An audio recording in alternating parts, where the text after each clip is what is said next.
Quick video lang to about kay Luffy versus Kizaru so far.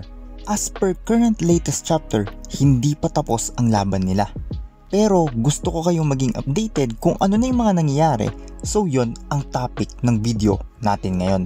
Analyze natin kung pumalag ba si Kizaru or kung madali lang siyang matatalo ni Luffy. Pwede rin naman na baka kaya niyang talunin si Luffy. Subukan nating sagutin ang mga tanong na yon sa video na to. Nagkita si Luffy at Kizaru ulit after Marineford War.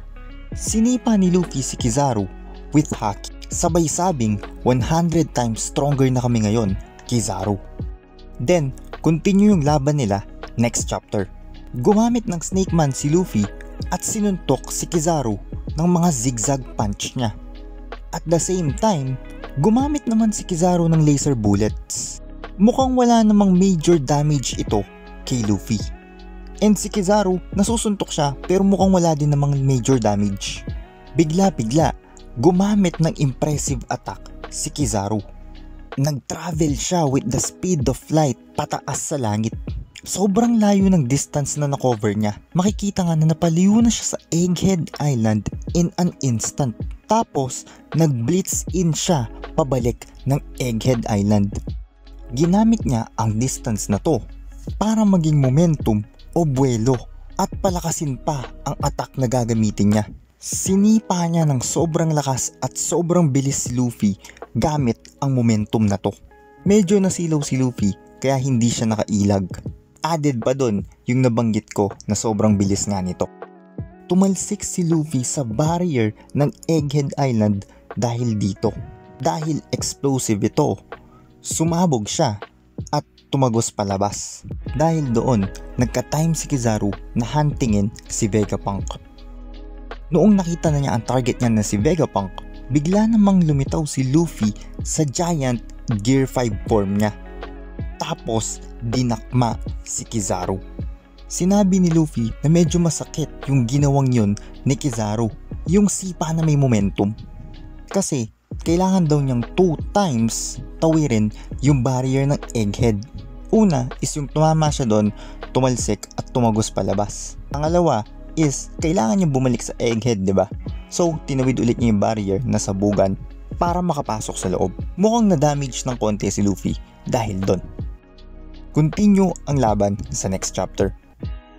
Habang dakma si Kizaru, pinaikot-ikot siya ni Luffy at binato ng sobrang lakas palayo. Yung note dito is medyo playful at kalmado pa si Kizaru habang nangyayari to. Kasi nag-comment pa siya ng maging gentle ka lang sa akin habang pinapaikot-ikot siya ni Luffy. Meaning, in control pa rin siya at hindi kinakabahan sa harap ng isang Yonko. Tumalsik si Kizaru palayo ng Egghead Island. Mukhang mahuhulog na dapat sa dagat. Pero ginamit niya mga beam bullets niya, tinira ito papunta kay Luffy. Then, kasabay ng paglipad ng mga beam bullets na ito, sumabay siya sa mga ito na dissolve or naging light form. Noong malapit na kay Luffy ang mga light bullets, ay nag-transform ang mga ito bilang si Kizaru or maraming Kizaru clones. Actually, may video ako noon na napredict itong ability na to. Yung pwedeng gumawa si Kizaru ng clones. Makikita nyo yun sa video na to. Check nyo kung interesado kayo. Okay, ngayon balik na tayo sa laban. Gumamit ng light swords lahat ng clones ni Kizaru at inatake si Luffy. May nakadaples kay Luffy at nasugatan siya. Dangerous pala tong mga clones na to kasi kaya nilang madamage or madaplisan ang Gear 5 form ni Luffy. Impressive yun kasi ang Gear 5 form na to ay kayang sumabay kay Kaido. So meaning ba nun, around commander level ang attack power ng mga clones na? Magandang tanong, di ba? Gumante si Luffy at ineliminate agad ang dalawa sa mga clones ni Kizaru gamit ang isang sipa. Then, nagpamalas din ng isang intelligent combat tactic si Luffy. Nagpanggap siya na tumatakas or tumatakbo palayo para habulin siya ng mga clones at maglinya-linya ang mga ito. Noong naka-align na silang lahat, Gumamit siya ng booming Dawn Stamp. Inubos lahat ng clones sa isang atake lang. Galing ng move na to mula kay Luffy. Kitang kita yung pagiging experienced combat fighter niya. Itong susunod is yung last part ng combat nila so far. Nakita ni Luffy na wala pala si Kizaru doon sa mga nakaharap niya. Ang totoong Kizaru ay nasa baba at aatakihin na dapat ng laser ang tumatakas na si Vegapunk. Well, hindi tumatakas pero gustong tulungan si Bonnie. Hinarang ni Luffy ang laser ni Kizaru at nilunok ito.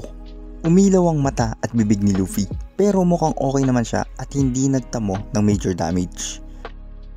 Next chapter, 1094. Naglalaban pa rin si Kizaru at Luffy. Sinabi ni Kizaru na hindi na dapat niya ubusin ng oras niya kay Luffy dahil nandito siya para patayin si Vegapunk. Sumagot naman si Luffy at sinabing yon ang goal niya, ang i-delay si Kizaru. Pareho na silang mukhang pagod. Bigla-bigla nag-travel in the speed of light naman si Kizaru palayo. Sumunod si Luffy na parang tumatakbo sa ere. Nakita ni Kizaru sina Vegapunk at tinira ng light beam ang cloud road na dinadaanan nila. Nahabol ni Luffy si Kizaru. Nag-muscle form siya. Pinalaki ang isang kamay at mukhang nasa limit na niya. Ginamitan siya ng light beam ni Kizaru pero umikot siya para maiwasan ito. Tinuloy lang niya ang pag-ikot. Ginamit ang momentum nito at sinuntok si Kizaru ng Star Gun. Isang malaking suntok na may armament at Conqueror Saki ito. May cartoonish stars effect ito noong tumama kay Kizaru. Naging rubberized din ng ulo niya at bumakat palabas ang suntok ni Luffy dahil sa lakas ng impact. Tumalsik si Kizaru at si Luffy naman ay bumagsak kasi nasa time limit na din siya ng Gear 5 form niya at naging parang matanda na. Chapter 1095. Parehong hindi makatayo si Luffy at Kizaru. Si Luffy dahil sa side effect ng Gear 5 niya ay parang tumanda at ubos na. Tingin ko lifespan or life energy yung kinukuha sa kanya ng paggamit niya ng Gear 5. Si Kizaru naman nakakapagsalita pa at nakakasagot kay Saturn pero mukhang hindi makagalaw sa sakit at lakas ng suntok ni Luffy. Yon ang end of fight nila so far. So ano nga ba yung reaction ko sa laban nila? Tingin ko match game to. Marami ang nagsasabi na talo si Kizaru kasi hindi siya makatayo at sakit na sakit talaga siya sa attack ni Luffy. Pero ganun din naman sa end ni Luffy. Technically, kung makakatayo lang si Kizaru at maa-attack si Luffy, panalo na siya, di ba? Pareho silang tumba at hindi makalaban. Kaya match lang sila sa ngayon para sa akin. Pero hindi pa full potential at all out power nila ang ginamit nila. Hindi pa natin nakita ang awakening at pagsiseryoso 100% ni Kizaru.